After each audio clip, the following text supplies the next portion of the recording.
Hello, everyone, and welcome back to Spirit School. I am so excited today to bring you a guest, Cindy Charleyboy. How are you doing, Cindy? I'm doing really good. Thanks, Danielle. I'm so glad you're here. I'm going to get you to introduce yourself in a second and repronounce some of these words I'm probably going to butcher, but I trust that you will bring in the beautiful, correct pronunciation. So we have Cindy Charleyboy is an Indigenous dreamer, traditional healer, and storyteller from the Secwepemc Nation in the interior of BC. And since 2011, she has been sharing her gifts through story, song, laughter, and ceremony. Cindy holds a Bachelor in Arts and First Nations Studies from the UNBC, University of Northern British Columbia, and is a valued member of the Spirit School Collective. She's passionate about sharing her dream medicine both online and in person, working primarily with Indigenous communities, but also offers space for other groups and one on one conversations. So, Cindy, we were going to talk about dreams with you here today, but before we start, would you like to come in and introduce a little bit about yourself? Anything that you want to add to that and correct me on my community pronunciations? Oh, okay, thanks, Danielle. Well, yes, my name is Cindy Charleyboy. I am Chilcotin, which is one nation, and Secwepemc, another nation. And I am also Norwegian on my late dad's side. And I like to acknowledge all of my ancestry as much and as often as I can because I believe that their skills are coming through in the work that I do. And they all had very, very unique skill sets, and I can use all the help I can get. So, yeah, and I'm calling in today from Secwepemc Ulu, which is part of the Secwepemc territory in what's known as Williams Lake, and also right nearby the Chilcotin territory as well. I love that. And Yeah. you recently kind of moved back to your traditional territories, hey? I did, yeah. Well, it's been a while already now, but I was down in Vancouver for about 6 years and really loved it. Loved being able to go and kind of learn anything you want at any time and meet with a lot of people from different cultures and around the world. And Yeah. yeah, I love that. I grew up born and raised Vancouver, as you know, so love living in the smaller town now. And one thing that I wanted to talk to you about, because I get questions all the time around dreams, and I've said it time and time and time and time again on this podcast. I am not someone who remembers my dreams often at all. So when I do have some sort of dream like recollection, it really does stand out for me. And I'm probably in the same boat as a lot of other people. What does it mean?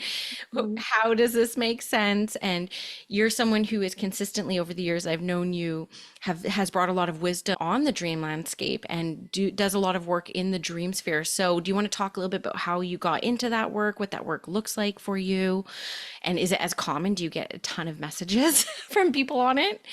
I I don't. I think I have really hard boundaries where, I used to get people messaging me all the time, but then yeah, I don't get a ton of people asking me. I've got, sort of like my spaces where people can ask me and I keep it at that. But the way that I got into it really was out of necessity. Like I was always a dreamer, from a very young age and had a hard time with a lot of my dreams and went through different like ups and downs with that and sometimes really enjoying it. Like I remember in high school, I used to, if I was dreaming that I was at a party and I woke up, I would just go back to sleep and go back to the party because I wanted to check out like what's happening. And but sometimes it was really like, TMI or scary dreams and things like that. And it would affect my emotions a lot. And in the daytime, I felt like, it was kind of like weathering a storm. And I felt like that my emotions were really at the mercy of my dreams. Mm. And it wasn't until 2011 I started living a lot differently. I started paying a lot more attention to my spirituality, my beliefs, and things like that. And I realized that my dreams were asking me to do something, right? And I just had to surrender. And I hadn't tried that before. I had tried to, like have fun with them or like talk about them, engage with them, but not really surrender. Yeah, so when I did that, I was very surprised to find that my dreams would respond to me. Like things that were out of alignment in my life, if I worked on that and talked to kind of like, well, how do I say this? If I was to engage with a dream, as bizarre as the dream might be, I felt like that I would get kind of the next piece of the puzzle, right? Yeah. And so at the time, okay, so 2011, I was very much more into reading books, and I loved reading creative nonfiction, which is, it's not fiction, but it's written creatively. And so I would kind of play with things the way that authors were working with their words, and I would talk to my dreams, and I would even say like what I wanted to dream about or what I needed help with. And yeah, things started changing really rapidly in my dream world. And then Mm. it took a while for my waking hours to kind of like catch up and realize like, oh, this is really helping me. And yeah, and then I think now I stick around for it because I've had just some huge payoffs. Like I was trying to think, before we talked, I was like, what is it that's keeping me doing this work? Because really, like from the moment that I wake up Mhm. and different times of day, I'm prepping myself for when I'm going to be dreaming. And, Oh, and I'm hoping for like the big, the big catches, the big dreams that are really going to help fuel my life. Right. And so I was thinking out like, I have like this crazy discipline lifestyle. And what is it that keeps me going with that? And like I said, it's necessity. yeah. But then B, if you think about someone who loves like mountain climbing and dirt biking and jumping out of airplanes and everything like that, that's me in my dreams. That I'm Really? having like amazing wild experiences, and as well as having healing in my dreams. So that's what keeps me going with it. And along with what I learned over time, I'll say it. I didn't know until a couple of years ago when I returned home that some of those dreams I was having at age 5 were actually cultural signatures of what Mm. I would be doing with my life and what my actual path would need me to prepare for. And so I was like pretty surprised when I came home and was working with a mentor, and my Chilcote Nation had given me a bunch of documents and just shared different things with me that around cultural teachings and laws and the language and um, singing. I had been involved in singing since about 2013 Yeah. because I'm not afraid to make mistakes. Like I will try and just not be shy about it. And so people are like, okay, she'll sing, like let's get her to do it. And yeah, so then when I was reading through all of this, I got back to my dreams and what was happening, and realized that yeah, from a young age, I was having like a calling, right? Yeah. And it was so hard to deal with. And because of that, disconnect. Like my mom, even though she grew up speaking the language and she, was still fluent, when I was a little girl, she just didn't have those same types of teachings that would have kind of like carried me into being able to learn the things that I needed to learn, right? Yeah. So yeah, so I kind of just was, I guess, like off the deep end with having to learn how to swim by myself and having to learn how to, do a lot of the spiritual practices that I would have learned. I ended up learning through my dreams.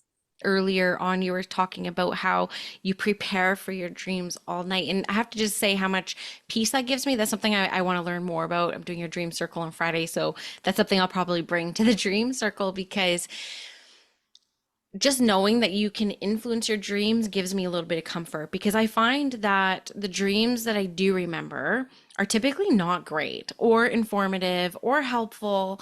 You know, even looking back to my childhood, I can recall with great accuracy my first nightmare. The dream I had every time I had a fever. They have like this fever dream, and I still to this day, if I have a fever, which is not often, I have this dream where I'm like swinging on a rope and it's like Lego in front of me and I'm always about to just hit something.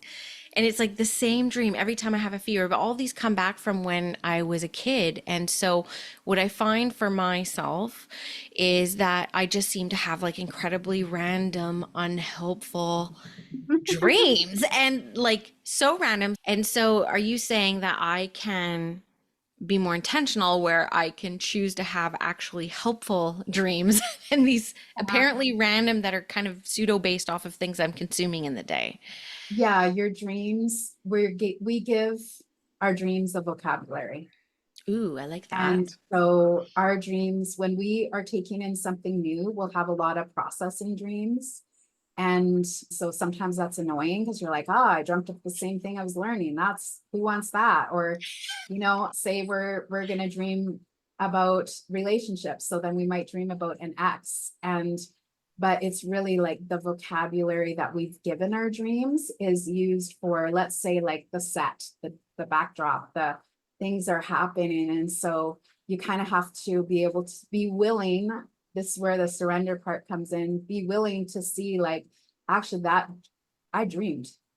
I'm sure the most common thing said about dreams would be that they're weird, they're bizarre, they're the most annoying, or, I don't like them, they're nightmares. And so kind of changing that approach and realizing that we come to the relationship and bring something and bring some more and not give up, like still continue bringing something. Yeah. Um, yeah, and asking questions. Like if I, say I was having the reoccurring Lego, you know, flying through the air about to hit something, I might ask that dream, can you show me in a different way what Ooh. what's happening? And yeah, because the other thing is like, because I pay attention a lot, I get to have a lot of variety in my dreams.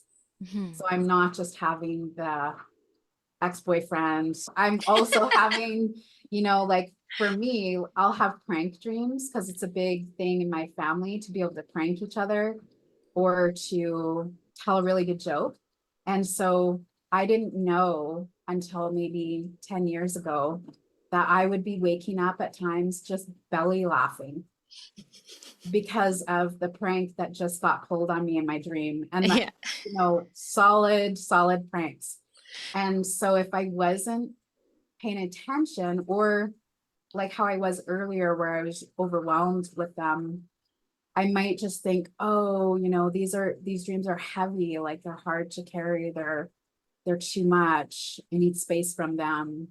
But instead, I'm inviting them in, and then I'm yeah, having all kinds of different types of dreams. So yeah, some are heavy Yeah. and some are, TMI, or some are those ones where we had them before, but there you could work with every single dream. You could help build that relationship with your dreams.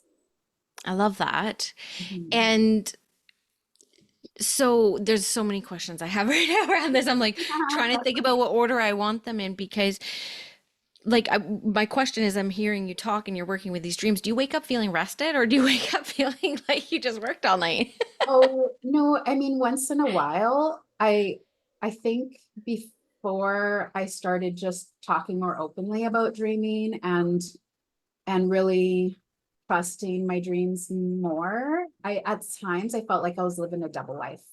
Like I Yeah. felt, oh, I'm having all of this, and then I'm also having all of this. But I just kind of like started bringing them closer together. And I Yeah. started realizing as well so the things that I do in the daytime matter, the things that I do in the dream time matter. And I'll give away something really advanced, which is that when you make a decision in the dream time, the the impact, or like the positive impact that has on your life Mm. is so much more powerful than when you make a decision in the waking hours. And Oh, so you start to bring that influence of dreams being like expansive and powerful and like a fuel for your life. And so then when I usually typically when I wake up in the morning, I'm like ready, I'm like good to go for the day. good. Okay. It wasn't always that way.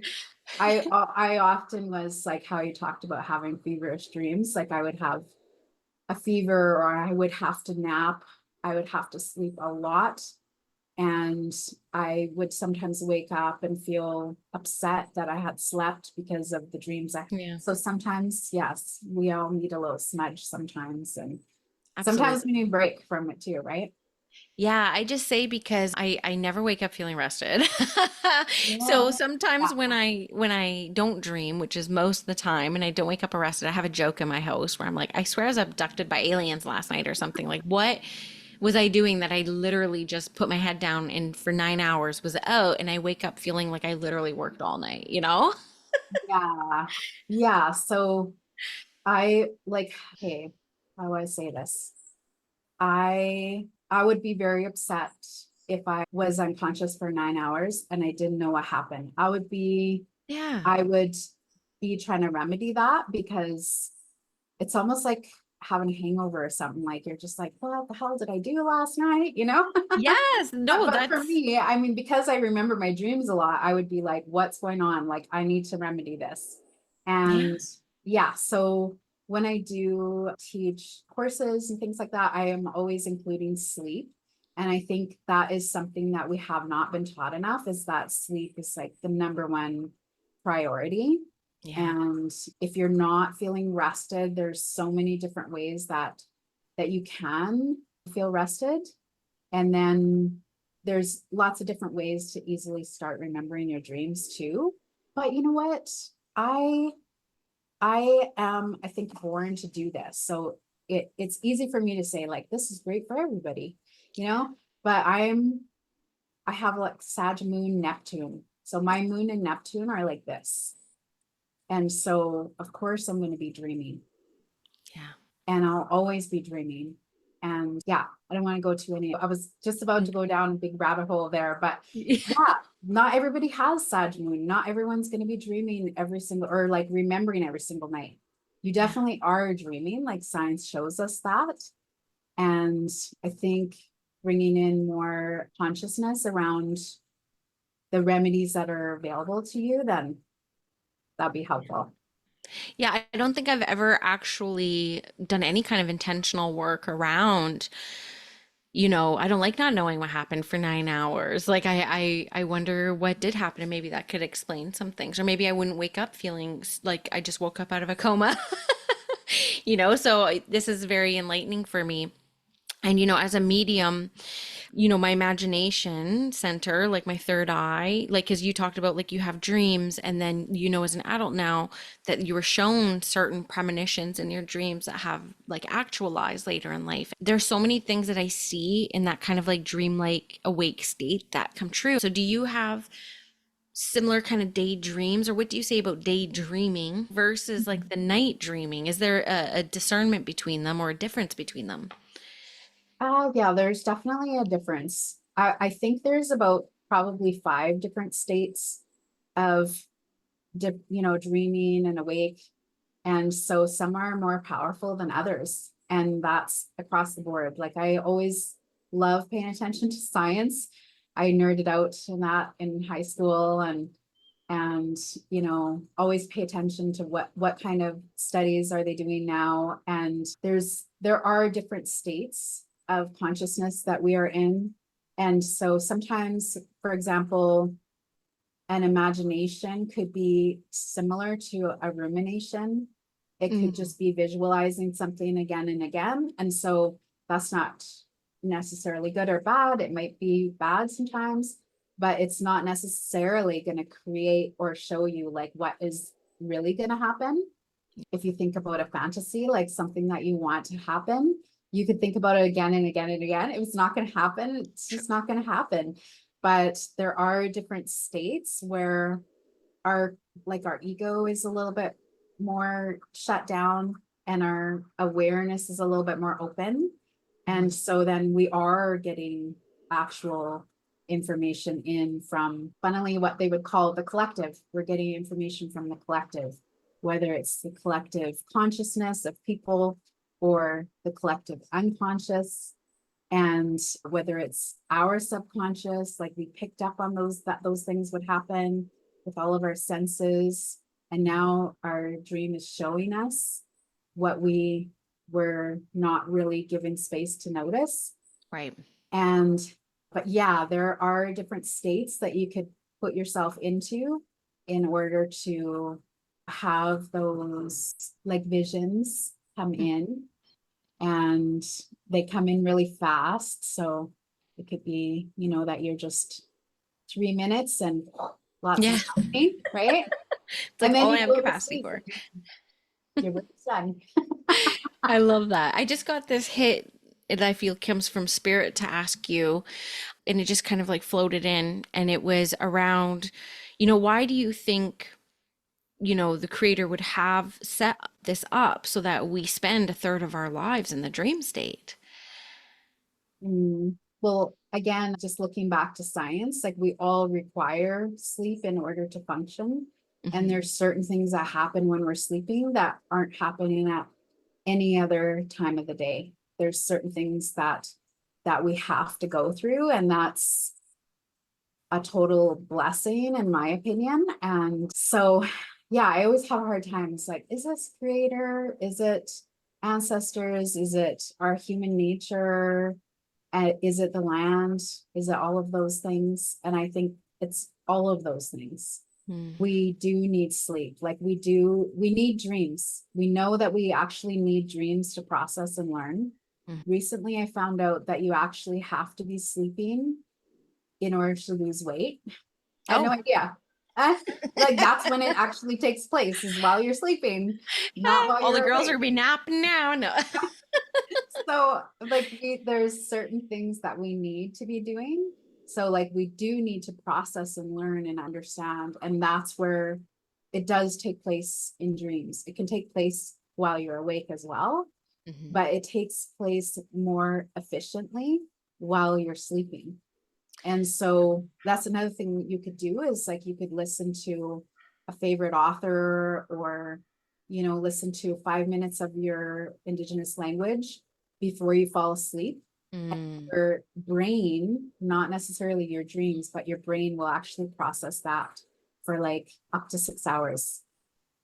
That is so validating for me because before Danielle developed as a medium, I used to have a 50-inch TV at the end of my bed, and I would have it on to the first 48, which is the detective show on the first 48 that follows Okay. a murder. Like that's what I would fall asleep to because the voice was very soothing to me, just the voice. And then now, like I will only fall asleep listening to like a Meet Your Angel visualization, or Sonia and the Collective has this beautiful Meet Your Dragon meditation that I love too. And so I'm very careful about what I. So have you had like visitation dreams, meaning like, and how do they differentiate from one another? Like do you have a name, like a wisdom dream versus like a visitation dream? I'm just kind of making that up on the fly, Yeah. Yeah, but it's okay. I believe that there are many, many different genres of dreams. But when I think of a visitation dream, I always think that the closest definition that comes to mind is that someone visited you in your dream. A deceased loved one visited you in your dream. Or it could be that someone else's loved one visited you in the dream. But that's kind of, I would say that's a little bit different. yeah.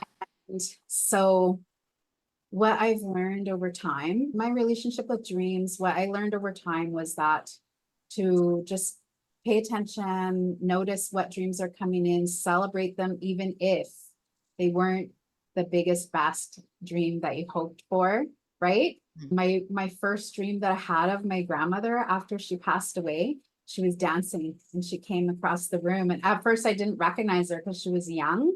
Yeah. And I just thought, oh, a Chilcotin woman. Who is she? and she danced over and then she sat down on the bed beside me. And I I said, "Holy shit, Grandma, you look so good. You look so shiny." And I put my head on her shoulder. And then Mm. when I woke up, I was so happy. And I put on the music that was in the dream and I danced around. And so it was like very, very energizing, right? But I was thinking when one of my uncles passed away, my uncle Phil, the first time I saw him in a dream, he didn't say anything. Mm. He was just on the other side of this, like a sliding doorway, and he was standing there with someone else. And he looked at me and he recognized me and I recognized him, but I don't think I said anything either. Yeah. And so then I have had those types of dreams where, you know, the person's there in your dream and you're like, oh, did I just make this up? Like, Mm. was I just wishing to see them, or is that it? Like, is my Phil ever going to come in my dream again? Yeah. And I'll share a story. I had this dream with him months later, like almost a year after he passed. And I can't remember how long it was after he passed, within the year. It could have only just been months after. But I dreamt that I was walking along with my Uncle Phil, and we turned at this street that was called Jupiter. And we started walking up these large stone steps. And he was ranting about something. And he turned around, he's kind of waiting for me to catch up with him. And he turned around and he said, you know what pissed me off the most was shopping for sheets at Walmart. And so then anyway, I was just like, real, oh yeah, like really? And I'm just really interested in anything he had to say. And he said, I would rather sleep on the hide of a grizzly bear or an elephant or one of them veer angels, the kind of angels that will slap you if you're trying to veer off the road. And so I woke up and I was like, holy shit, like that was my Uncle Phil. And I was camping at the time. And I remember sitting up in the tent and like trying to find a pen and paper and everything. And I was like, that was for sure him. Like he worked as a guide outfitter. He was always working on ranches and with horses and outdoors and hunting and everything like that. And he had a crazy, crazy sense of humor. And so I was like, I challenge you to bring me any literature in the world where someone actually talked about Oh skinning my. an angel to sleep on their hide because it'd be so soft. I'm like, what? Like this was him, Yes. was him. And I was just so blessed that there's no way anyone would have talked to me about that kind of thing. And yeah, I've also had family members speak to me in the language and say words that would have never been spoken to me in my lifetime. But I was able to go and ask language teachers, like, what does this mean? And it Wow. was exact to the context of the Wow. dream. So I'm getting a little I passionate here, Danielle. So Yeah, I feel it. I'm like, I want to go to sleep now. I'm like, I want to I want to have a whole process because I want some of this too. But these are beautiful stories. I think back to, I was fresh to doing full-time mediumship. So it was probably 2020. And my ex, he had a coworker pass away. Me and this coworker didn't necessarily hit it off. I didn't know her that long. We weren't even together that long. So, I mean, it had been probably 10 years by this time that she came into my dream. And I had this very vivid dream. I even wrote it down because my dream journal has like 4 entries in it from like the past like 5 years. yeah, And I wrote it down and she came through in this dream. It was so vivid. And in the dream, I was like reconciling with her. I was like, I'm so sorry. Like, I didn't give you a chance. Like I didn't go out of my way to like try to make you included. Like I was a bit lost myself at the time. This is well before I developed mediumship, and we went through this whole like apologizing dream and then went out through my day, and I went to my reading a couple hours later, and it was one of my ex's colleagues that booked a reading with me. And she just wanted to connect with this girl that she had lost, right? Which wow. was her friend. And I get covered in shivers thinking about it. And it was probably, honestly, Cindy, one of the only readings I've ever cried in. I literally could not hold it back. It was such a profound experience. And I'm so glad she came to me in my dream before this session, because I don't know if I would have picked her up as clearly in the session if we hadn't had that connection before. And it was like really, really profound. But for me, when I woke up, I was like, this is a visitation dream. And it was just so clear for me. It was probably the most clear visitation dream I'd ever had. Mhm. Being proper Canadian, I was apologizing the whole time. Yeah, I can totally relate to that. Yeah. Yeah, it was really profound. And yeah, that's what I'll say around that. And I know that, doing readings over many, many years, there's a specific loss that people have that is like a really hard loss. They had a very similar dream. And it Mhm. was hard because they would think that it was a visitation dream, but was very disturbing. And Mhm. so I kept seeing it as a pattern as Spirit gives me cluster lessons. And I went to Spirit once with it and I was like, why are they all having the same dream? And they're so disturbing. I don't have a whole lot to comfort them on. And they did bring through that, like, sometimes we can't process things in our waking state. And so then we go to our dream state and we process, and that's just kind of, but it's hard to tell, like, a grieving person, like, this is when you know it's a visitation and this is when it's like a processing dream. It can be really hard, right? It is, and it's not close at all. But I remember when my dad first passed away, I started having dreams with him right away. Actually, I woke from a dream the moment that he passed with him. He was like grabbing my hand so tightly that when I woke up, I knew he had passed.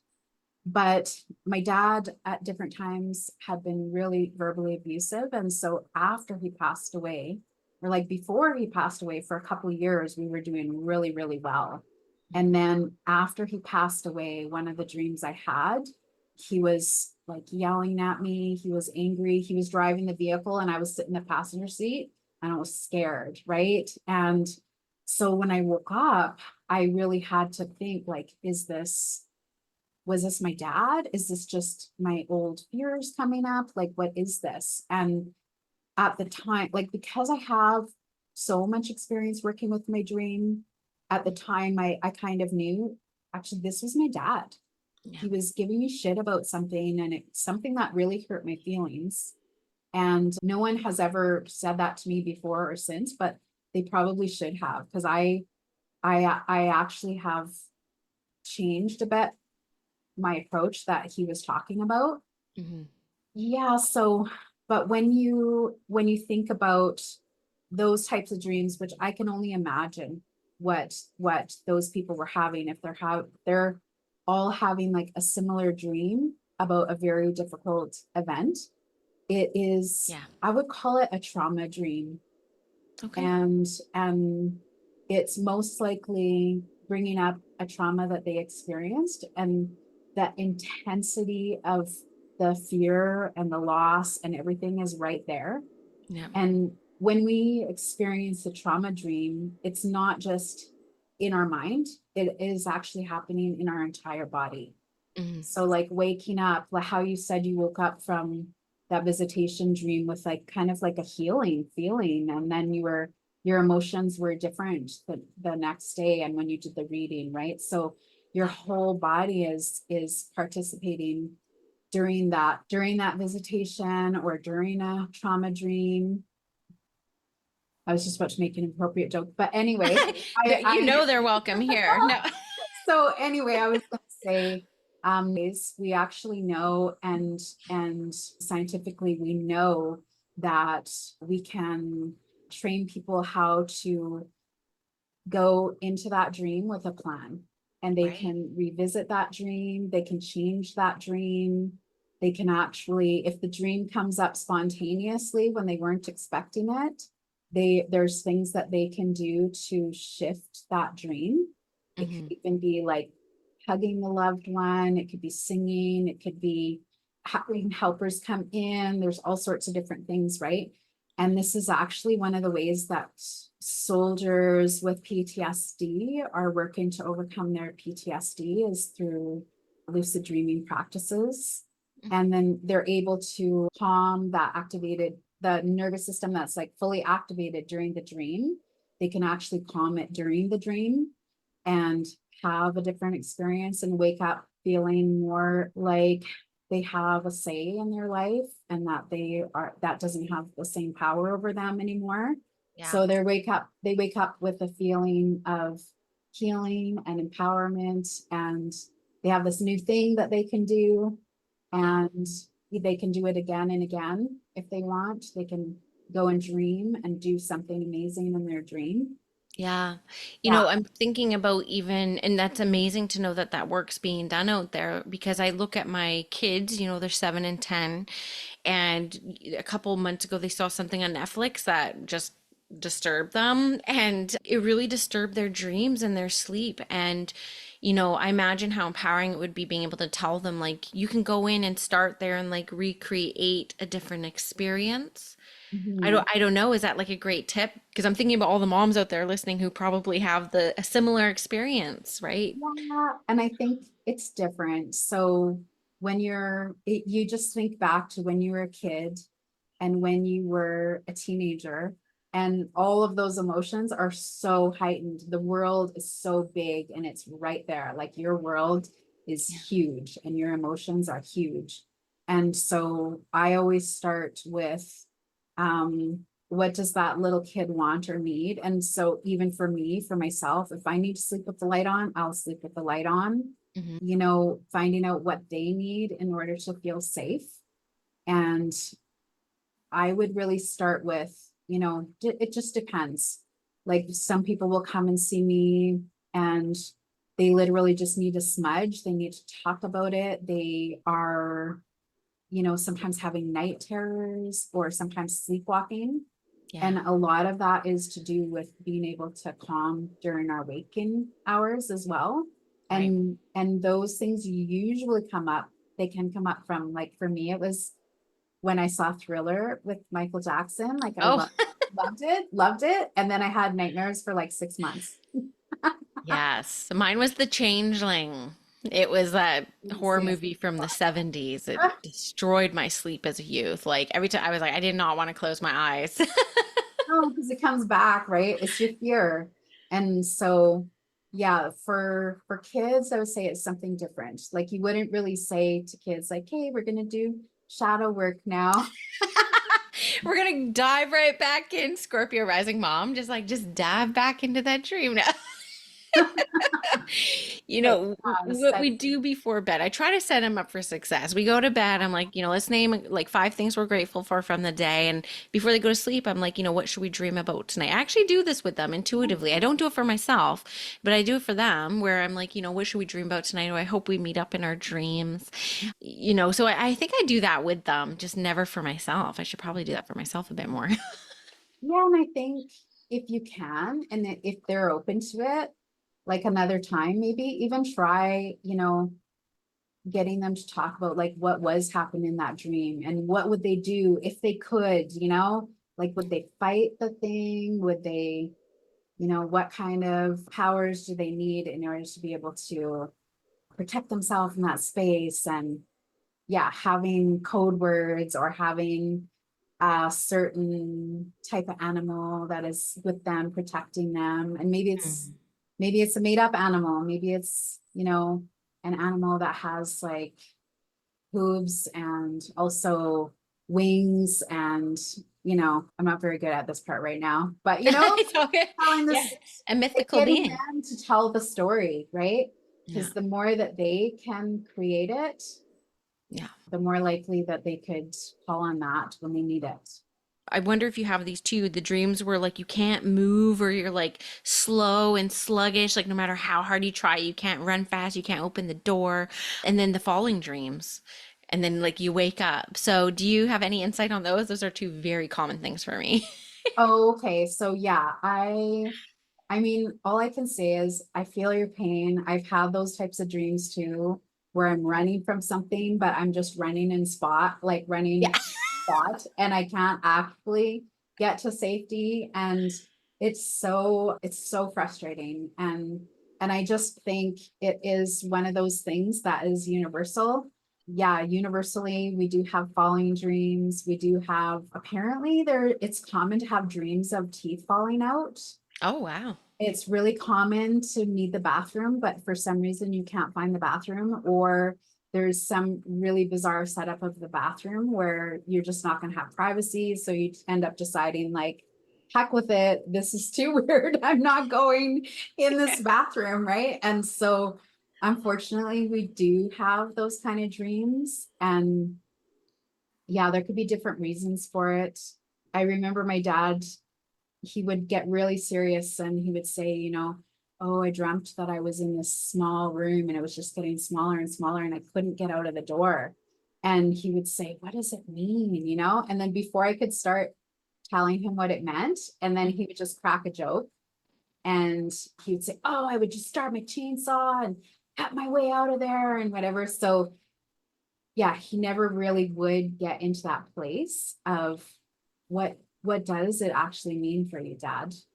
Yeah. Like what does it mean when you can't move, or when everything is going slow and it's just like you just want to do the thing but you can't?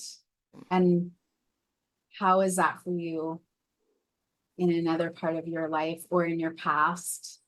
And what would it mean to you if you could move really fast, or you could just jump up out of there? One thing I've been researching a lot in the past couple of years is NDEs, like the near death experiences, just because I'm curious about the afterlife like everyone else. And I'm curious about what insights people bring back from the other realms. And one thing that I notice is quite common from people who have like these near death experiences that come back is how they comment how this life is more of a dream.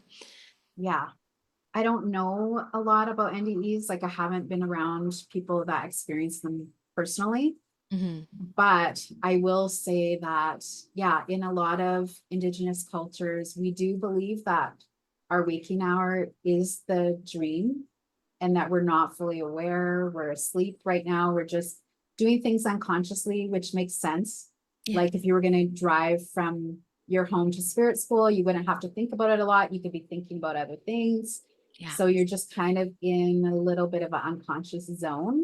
Yeah. And, but when you are awake in the dream time, and when you're consciously aware that you're dreaming and that all of these different things are happening, it's a feeling of more alive than almost anything that I've felt Yeah. in my waking hours. It's so incredible. Yeah, science backs that up, like where it'll show like the parts of your brain that are active. And when you become conscious in your dream, then all of your brain lights up. Your body is experiencing like every single thing. And that's why they say you're paralyzed, is because otherwise you'd be like running, jumping, and doing all these things in the middle of the Just night, right? starfishes everywhere. Yeah.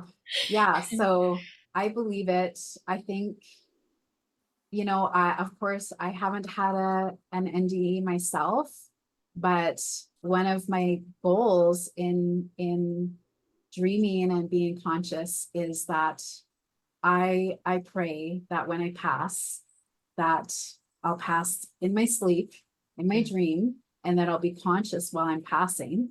Mhm. And through that, then I hope to have like this incredible experience of, instead of just falling asleep and everything's black, you know? Yeah. And Yeah. yeah, so we'll see. I don't know. I feel like maybe it could happen because I tried a lot to be able to do all these different things. I feel I'll be able to have that reward. Ah, I love that. And you spoke to something that I feel in mediumship, which is, when people say like, "Oh, I talk to the dead," I'm like, no, they're much more alive than we are, right? Like it just feels more alive where they are. Like we feel almost dead in comparison to like their energy that just might speak to the ecosystem that they exist within. That, Feel the amount of joy and freedom of movement that I've seen that they have, for my grandmother to go from being in a wheelchair and being worried and not having like the best, I shouldn't say that. She did have the best life, but like not having the experience that she wanted to have. She loved mhm, to dance. yeah, And so then to see my grandma just dancing, yeah, even had that slight movement of her shoulders and walking over to me, I was like, oh my God. Yeah, Like, I get wow. covered in shivers. Even just you talking about that, I'm covered in shivers head to toe. Beautiful, beautiful, Cindy. Okay, let's get to the audience Okay. question. And thank you so much for giving me that perspective. I know I gave you a lot of questions that are just kind of like coming off the top of the dome here today. We didn't even Yeah. talk about sleep paralysis. I'm like, there's so Yeah. much more I want to talk about. So the question that came in, and this is quite common that I do receive something like this, but to summarize what they were asking is, how do you discern when a spirit's message is meant to be acted upon, especially in sensitive cases like unresolved death or missing persons? That's their experience. But I suppose what we can ask about this is like, say you get in relationship with your dream state and you feel confident in this process and you have like your way of being with it, and then you receive information in a dream that could help someone else possibly. Where does that responsibility kind of lie? Yeah. Yeah. So I would say that in terms of dreaming, when you get a dream and you're feeling really good about the dream, or you're feeling really confident and you're thinking like, oh, I should tell this person, like, wouldn't they want to know it's about them? Or Yeah. I would say that I've learned time and again to really check in and see, do you have consent to share your dream? Because as many times as I'll just blurt my dreams out. But if I blurt my dream out and it's about them or Yeah. about their situation, that's a whole different story. Yeah. And so you kind of know, like, over time, you kind of know, or you learn, is this a dream where I'm learning something? Is this a dream where I'm supposed to act on it? How would I act on it? You learn over time, like, your relationship. Yeah. And I have had a dream before where someone came and visited me, and it was just as though if someone walked in here right now, that Mm. was the type of situation that it was. Like, they were as alive as me, and they said to me in the dream, I need to let my dad know that I'm okay. I need you to let my dad know that I'm okay.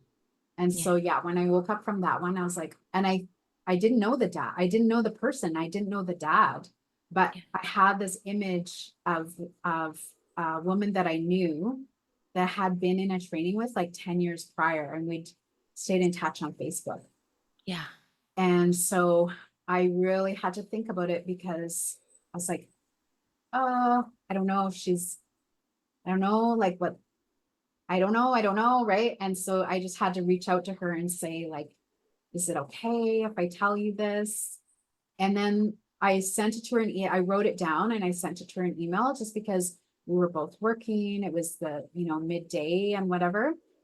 And I didn't know if she was going to get back to me. I didn't know if this was connected with her for sure or not, right? Yeah. And I was a little bit nervous. And then I got more nervous because she messaged me back right away. Oh my gosh, it's my stepson. Oh, I'm gonna tell his dad right now, and I'm gonna tell his mom. And so I was like, like, wait. And so I remember, ask their consent, like, make sure they're okay, right? yeah. And it ended up being, yeah, like, very true, like what I had seen. There Yeah. was several messages that came through for them, and several ways that they knew for sure that it was him.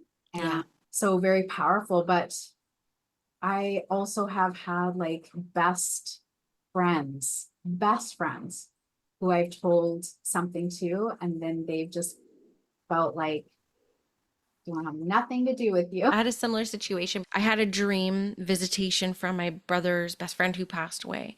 And it was like 5 years after he passed. And I just put on my Facebook, I'm like, thanks for the visit last night. And I named their name.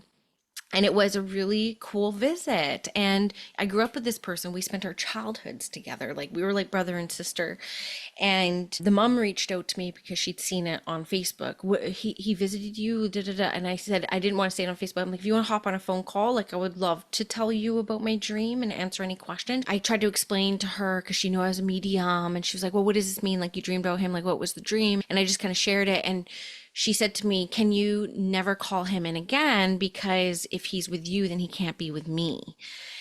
And she had like this belief that because he was with me in the dream, he couldn't be with her. Of course, as a medium, I know that to not be true, but it was still a real reaction from the mom and a real concern and worry. I honored that wish for her, but it was a time that I wasn't received all that well, to be honest. It's hard. And Hard. so what I would say for people that are wanting to have more of a relationship with their dreams is like, this is great, this exchange that you and I have right now, and it's like bringing up memories and we're remembering dreams or we're remembering moments and stuff, right? Yeah. But you really have to be able to create a safe space for sharing those dreams, because they're they're some of our most, I guess, like sensitive moments, Yeah. and valuable, and so valuable. And it would maybe be easy to say to someone, oh yeah, no problem, I'm so sorry, or whatever, but you still have that dream, and Yeah. he did visit you, and that is so cool. So like going back to the other person's question about like how do you know when to act on it, is it could be as simple as, like how I got up and I put on that song that my grandma was dancing to, and I danced, and Mm-hmm. that was me honoring the dream.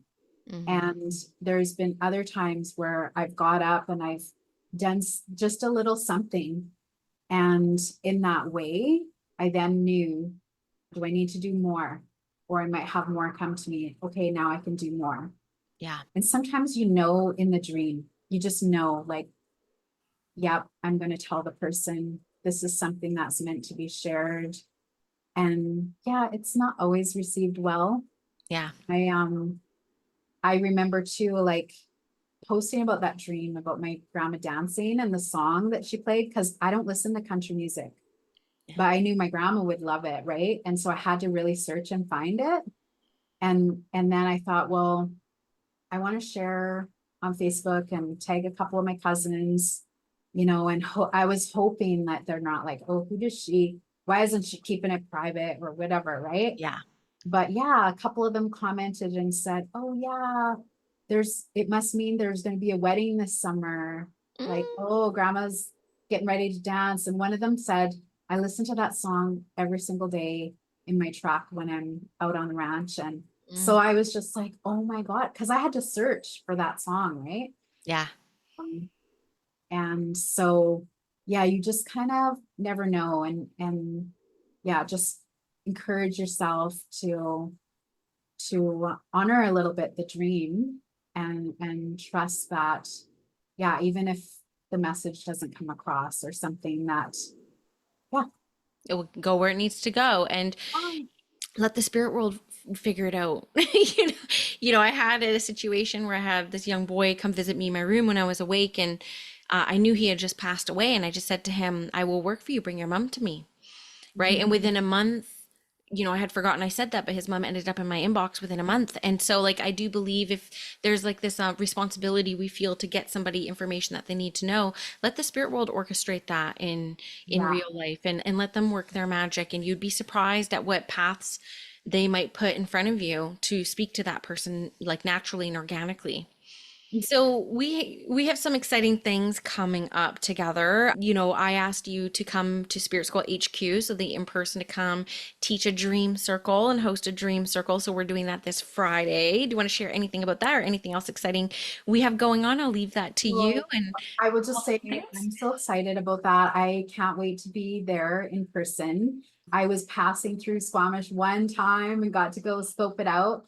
And that was so fun. But yeah, I love sitting with people and sharing a bit about how they can remember their dreams more, and giving them those kind of clues about that would make them want to like be curious about remembering their dreams, Hmm. and just having fun, having laughs, and hopefully sharing some dreams with each other.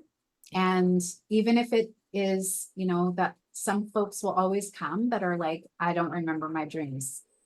And then they'll tell you like two really amazing dreams. Yeah. Oh, You just need oh, I didn't one. even remember the dream, but so we'll have fun. And I think, yeah, it's always a pleasure to be in those circles, and yeah, there'll be something about, being able to connect with the land as well in dreaming. Yeah. And so I always find that very, very special. Yeah, I'm very much looking forward to it. So that's going to be this Friday. Hopefully, we'll do another one in the future as well. Yes. And And yeah. one thing I wanted to bring up is I want to say thank you so much, Danielle, not just for having me on the podcast, not for just, inviting me in, welcoming me to have a dream circle, but I have had so much growth through the different courses that I've done with you. I'm getting all emotional, but yeah, it's made a huge difference for me in the way that I do my work. A lot of the work that I do has been, behind the scenes with Indigenous communities, and so I've had a hard time speaking about that publicly. I've always just been often hired through word of mouth, or people have met me and they've experienced what I can do, and so they will ask me to come in as a speaker or whatever. And but I took the calling twice, loved it both times, especially the second time was like at the beginning of this year, Mm. and also took the declaration with you. And so today I was like, yeah, is there anything else I want to share? And I want to say to folks that are listening, if they've kind of been on the fence about coming in and learning from you or coming into the collective, I would say just go for it. You won't have any doubts after you've been there for a bit. You'll realize, like, yeah, it's for everybody really to be able to, be more confident in whether it's their spiritual practice or their business or their relationships. Like, I feel it's really helped me a lot. So Thank you so much. That's so kind. I don't, I'm not the best at taking compliments, but I just want to say thank you. It's been a joy to like be your mentor. And, I love teaching business and I hope I teach it in a way that, feels good in mind, body, soul, spirit, connection, earth, heavens, all the things. So thank you for that really kind feedback and a little bit of a plug there for the collective. I really do appreciate it, Cindy. And it's been a joy to get to know you over these years. And I'm sure that this is just the beginning for us because we have some exciting things planned. So thank you, Cindy, very much. And how can people find you if they want to take a look at your work? most easily, they could find me on Instagram, Raven Girl Dreams, or at Cindy M. Charleyboy. Mm. And I'm not super active there, but I am a little bit sometimes. And I also have my link in bio kind of thing where people can figure out how to reach me. And one thing I will share is that I mainly work with groups. I don't often do one-to-ones, but if I have openings for that, then I will. But it's most enlivening for me to be able to work with groups. And a lot of the time I'll prioritize Indigenous groups because I have, a unique knowledge and experience within that, and that's kind of like my family, right? That's where my Yeah. heart is, and I really learn so much when I work with Indigenous folks who are um so closely connected with the land, and we're so closely connected with our culture and language and all of our art, and our capacity is growing. We're recovering from colonization and learning to be ourselves again. So I find that work really, really rewarding. And if you're in community and you're listening to this and you get excited, like we have some exciting things coming for you through Spirit School that me and Cindy will be collaborating on, and very excited for that. And I just want to say thank you for your time, your energy, your wisdom, your presence. It was beautiful, and I know that the dreamers out there of Spirit School and those who are curious about it will get a lot of insight from this conversation. So thank you, thank you, thank you. Yes, thank you, Danielle.